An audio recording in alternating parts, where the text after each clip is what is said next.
तो good morning all student. तो हम पढ़ रहे थे,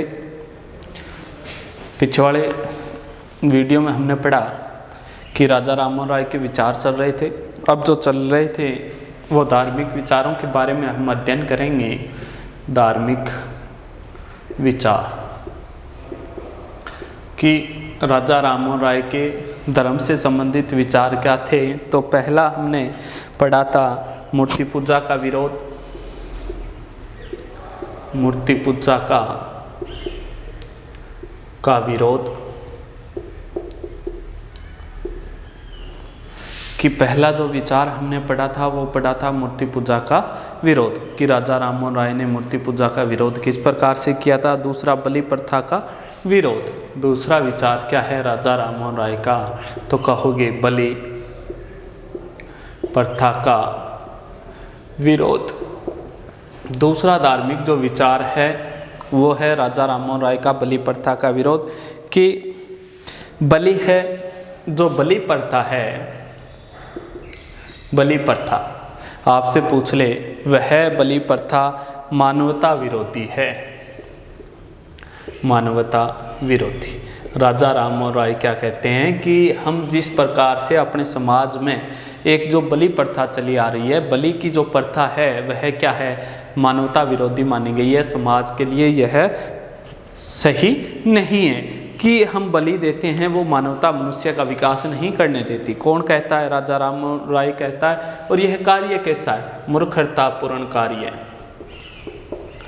कि मूर्ख व्यक्ति ही ऐसा काम करता है कि जो मूर्ख होगा इस समाज का इंसान, मूर्ख जो व्यक्ति होगा वही क्या करेगा, बलि प्रथा को बढ़ावा देगा, बलि प्रथा की परंपरा को मानेगा। इसमें क्या होता है कि यह अपने समाज और धर्म की एक बुराई है। भाई क्या कहते हैं कि समाज व धर्म की बुराई मानना है। बलि प्रथा को क्या मानना है राजा राममोहन राय ने कि अपने समाज और धर्म की यह एक बहुत बड़ी बुराई है जिसमें मानवता का विरोध करती है। और जो इंसान मूर्ख होता है वही इसको क्या देता है, प्राथमिकता देता है, बढ़ावा देता है।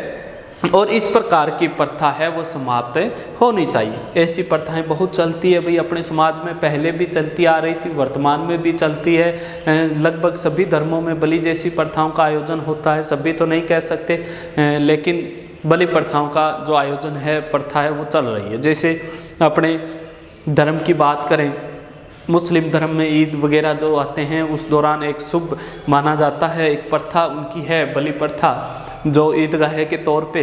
तो क्या कहते हैं, इस प्रकार की प्रथा नहीं होनी चाहिए। या बात करें कि हिंदू समाज की, हिंदू समाज में लोग देवी देवताओं के नाम पे अनेक लोग बलि देने की प्रथा का आयोजन करते हैं। जो अंधविश्वास है, कुरीतियाँ हैं, उनसे कुछ नहीं मिलने वाला, अपने समाज के लिए एक बुराई साबित होगी और धर्म को नष्ट करने वाली होती है। बात करें कि मानवता का विकास भी नहीं करने देती है, ये मानसिक सोच ही ऐसी बना देती है। तो ये राजा राममोहन राय के विचार थे, मेरे विचार नहीं है भाई। फिर है आगे वाला 3 नंबर, एकेश्वरवाद का समर्थन। एकेश्वरवाद का समर्थन। क्या कहते हैं राजा राममोहन राय? एकेश्वरवाद की आत्मा में विश्वास रखते थे। किस में रखते थे भाई? आत्मा में विश्वास। राजा राममोहन राय है, उनका प्रमुख जो विश्वास था वो आत्मा में था। राजा राममोहन राय आत्मा में विश्वास रखते थे और चिंतन में ईश्वर की एकता, चिंतन में ईश्वर की एकता कि ईश्वर एक ही है।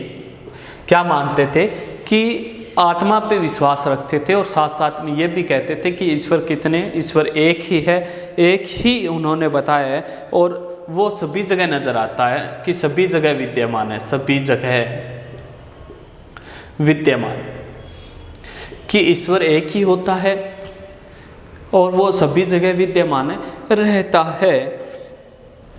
और आत्मा है वो अजर और अमर बताई है। इन्होंने क्या बताई है भाई कि आत्मा में विश्वास किया कि आत्मा है, अजर और अमर है, न तो कभी जन्म लेती है और नहीं कभी मरती है। जिस प्रकार से हम अपने वस्त्र बदलते हैं उसी प्रकार आत्मा भी अपनी क्या कर लेती है, वस्त्र बदल लेती है। कहने का मतलब शरीर बदल लेती है, लेकिन आत्मा अजर अमर होती है और ईश्वर एक ही होता है। उसकी आप प्रार्थना करो, उस एक ही ईश्वर को अलग अलग नामों से पुकारा गया है, लेकिन ईश्वर एक ही है। ये राजा राम मोहन राय कहते हैं, जो हमें सभी जगह विद्यमान रहेंगे, तो उनकी मूर्तियों में भी उन्हें ढूंढने की कोई आवश्यकता नहीं है। ये राजा राम मोहन राय कहते थे। आगे वाला विचार पूछ ले, धार्मिक सहिष्णुता का समर्थन 4 नंबर कौन सा था भाई? धार्मिक सहिष्णुता का समर्थन। आगे वाला विचार कौन से दे रहे हैं राजा राम मोहन राय? कि धार्मिक सहिष्णुता का समर्थन दे रहे हैं कि व्यक्ति को क्या कहते हैं, कि व्यक्ति को अपने जीवन में सहिष्णुता को अपना लेना चाहिए भाई, को अपना लेना चाहिए। राजा राम मोहन राय कहते हैं कि मनुष्य को अपने जीवन में किस वर्ग को अपना लेना चाहिए? सहिष्णुता का मतलब सभी समाहित हों, सभी, इसका मतलब होता है समाहित हों, कि सभी धर्मों को समाहित सहिष्णुता या सभी धर्म के प्रति इज्जत रखना या उनका मान करना। और प्रत्येक व्यक्ति का यह कर्तव्य होता है, मानव सेवा ही उनके अनुसार सच्चा धर्म होता है। कि राजा राम मोहन राय क्या कहते हैं कि वही सच्चा धर्म, वही धर्म होता है जिस धर्म में हम क्या करते हैं, मानव की सेवा करते हैं। मानव की सेवा करने वाला ही क्या माना है इन्होंने, सच्चा धर्म माना है, सही धर्म में माना है। अब पूछ ले कि प्राणी मात्र के प्रति मानव की को दया भाव रखना चाहिए, कि प्राणी मात्र, प्राणी के प्रति भी दया भाव होना चाहिए। क्या कहते हैं राजा राम मोहन राय कि जो प्राणी हैं उन प्राणियों के प्रति भी क्या होना चाहिए, दया भाव की भावना होनी चाहिए। और अब देखो कि धार्मिक सहिष्णुता की सभी धर्मों का सम्मान करना, सभी धर्मों में व्यक्ति को अपने जीवन में ये अपनाना जरूरी है, सहिष्णुता को समाहित करना। और प्रत्येक व्यक्ति का कर्तव्य होता है कि मानव की सेवा करना ही सच्चा धर्म है, और प्रत्येक प्राणी के प्रति दया का भाव रखना बहुत जरूरी है, वही धर्म है, वो सच्चा माना जाता है। अब बात करेंगे कि आर्थिक विचार। ये थे धार्मिक विचार 4, तो राजा राम मोहन राय के आर्थिक विचार पढ़ने के बाद अपना जो ये चैप्टर था राजा राम मोहन राय वाला, ये क्या हो जाएगा, कंप्लीट हो जाएगा। तो पढ़ेंगे आर्थिक विचार कि राजा राम मोहन राय के आर्थिक विचार क्या थे, धन से संबंधित विचार क्या है। कि धन से संबंधित इन्होंने क्या विचार दिए। पहला, राजा राम मोहन राय ने किसकी बात चल रही है, राजा राम मोहन राय की। तो राजा राम मोहन राय ने औद्योगिक विकास हेतु प्रयास किए, औद्योगिक विकास हेतु प्रयास किए। पहला विचार इन्होंने क्या दिया कि इन्होंने कौन सा, कि औद्योगिक, भारत में उद्योग धंधे ज़्यादा लगे जिससे भारत का क्या हो सके, विकास हो सके। तो राजा राम मोहन राय का आर्थिक विचार क्या था कि औद्योगिक क्षेत्रों में बढ़ोतरी करना, जिससे देश का विकास हो और भारत है वो दिन प्रतिदिन प्रगति करे। दूसरा, स्वतंत्र व्यापार। क्या कहते हैं कि व्यापार करने की पूर्ण रूप से आज़ादी मिलनी चाहिए, स्वतंत्रता मिलनी चाहिए। राजा राम मोहन राय का दूसरा विचार क्या है कि व्यापार करने की पूर्ण रूप से स्वतंत्रता या आज़ादी मिलनी चाहिए, मनुष्य के पास आज़ादी होनी चाहिए। तो स्वतंत्र विचारों का भी समर्थन किसने किया था, राजा राम मोहन राय ने किया था। किस प्रकार के, कि स्वतंत्र व्यापार के विचारों का समर्थन, कि मनुष्य स्वतंत्र रूप से, आबाद रूप से व्यापार कर सके, देश का विकास हो सके। तीसरा, भारतीय लोगों भारतीय लोगों के हेतु उच्च पदों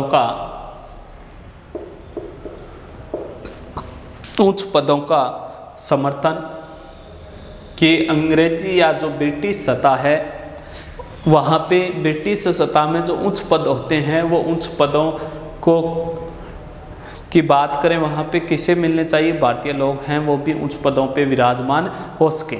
ये कौन कह रहा है, राजा राममोहन राय कह रहा है। अब 4 नंबर पूछ ले, राजा राममोहन राय के विचार कि उच्च पदों पे विराजमान होने के लिए जो समर्थन किया, तो 4 नंबर कि भारतीय धनराशि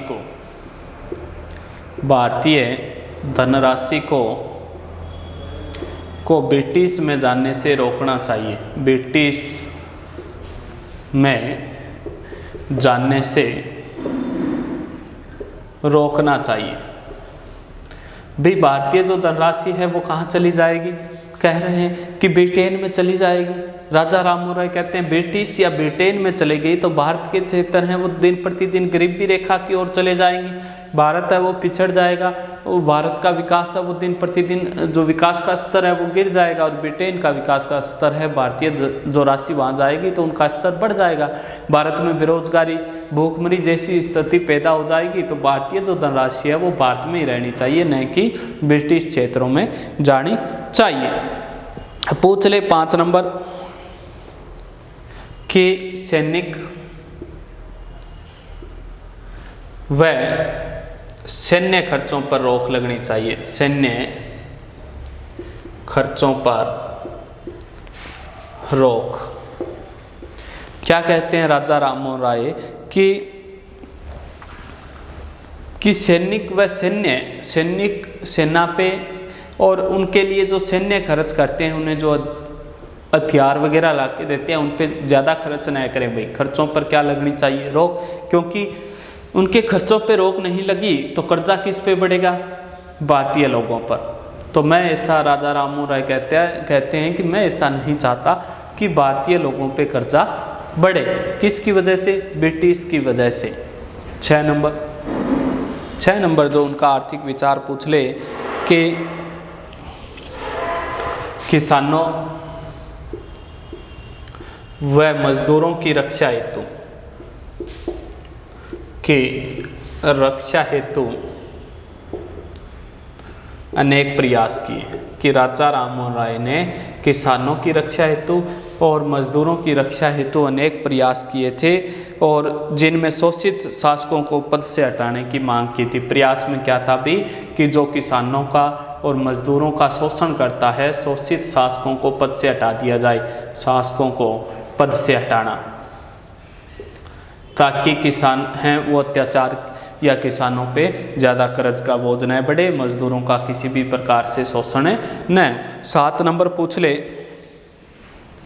कि किसानों व सैनिकों को सैनिक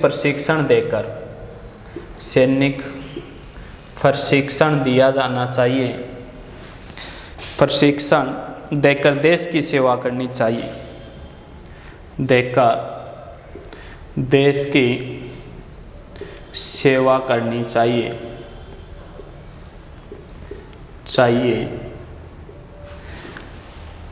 जो ताकि देश की रक्षा की जा सके, ताकि देश की रक्षा की जा सके। तो ये 7 विचार थे आर्थिक दृष्टि से। पहला जो विचार था राजा राममोहन राय का, भारत में औद्योगिक विकास किया जाना चाहिए, उद्योग धंधों में वृद्धि की जानी चाहिए, ताकि भारत देश का क्या उसके विकास हो सके, कि जितने ज़्यादा उद्योग धंधे होंगे उतना ही ज़्यादा किसका विकास होगा, भारत देश का विकास होगा। दूसरा कि किसी भी प्रकार की रोक नहीं लगनी चाहिए, स्वतंत्र विकास या स्वतंत्र रूप से व्यापार होना चाहिए, आदान प्रदान होना चाहिए, कर की व्यवस्था नहीं होनी चाहिए। तीसरा कहते हैं कि भारतीय लोगों को उच्च पदों पे भी क्या मिलने चाहिए, कि ब्रिटिश शासन में उच्च पद मिलने चाहिए। चौथा कहते हैं कि ब्रिटिश में जो भारतीय धनराशि जाती है उन पे रोक लगनी चाहिए, क्योंकि भारतीय राशि ब्रिटिश में चली जाएगी तो भारत में भूखमरी और गरीबी जैसी बेरोजगारी जैसी स्थिति पैदा हो जाएगी। तो राजा राममोहन राय ऐसा नहीं चाहते थे। 4 नंबर कि जो सैन्य अंग्रेजी जो सेना है या ब्रिटिश जो शासन है वो सैनिकों और सैन्य खर्चों पे ज़्यादा खर्च कर रही है, तो उन पे रोक लगानी चाहिए ताकि भारतीय लोगों पे क्या न बढ़े, कर्ज की स्थिति न बढ़े, कर्ज न बढ़े। 6 नंबर किसानों व मजदूरों की रक्षा हेतु अनेक प्रयास उन्होंने किए, जैसे कि जो किसान और मजदूरों का शोषण करते हैं उनको क्या कर देना चाहिए, पद से हटा देना चाहिए। 7 नंबर किसानों को सैन्य प्रशिक्षण देना चाहिए, तो जब कभी भी देश को स्थिति हो तो वो देश की क्या कर सकें, रक्षा कर सकें, कि जब भी उन्हें बुलाया जाए तो देश की रक्षा के लिए वो तत्पर रहें, देश की सेवा के लिए तैयार रहें। तो ये विचार किसके थे, आर्थिक विचार राजा राममोहन राय के थे। और हमने पढ़ा कि इन विचारों को पढ़ने के बाद हमने अध्ययन किया कि राजा राममोहन राय के सामाजिक, धार्मिक, राजनीतिक, कानूनी जो जितने भी समाज सुधार संबंधी विचार पढ़े, इनको पढ़ने के बाद अपना जो चैप्टर है राजा राममोहन राय वाला वो एक चैप्टर कंप्लीट हो गया है। और नेक्स्ट जो चैप्टर है वो नेक्स्ट वीडियो में अध्ययन करेंगे, जानेंगे। जैसे स्वामी विवेकानंद के बारे में जानेंगे, महात्मा गांधी के बारे में जानेंगे, स्वामी दयानंद सरस्वती के बारे में जानेंगे, एम.एन. रॉय के बारे में। तो बहुत सारे ऐसे विचारक हैं, उनके बारे में हम अध्ययन करेंगे नेक्स्ट वीडियो के अंदर। तो आपको जो भी बातें पूछनी हो, समझनी हो या कोई बात ऐसी हो जो पुनः पूछनी हो तो कमेंट के माध्यम से पूछ सकते हो। कमेंट के बाद में आपको बता दिया जाएगा उसका आंसर।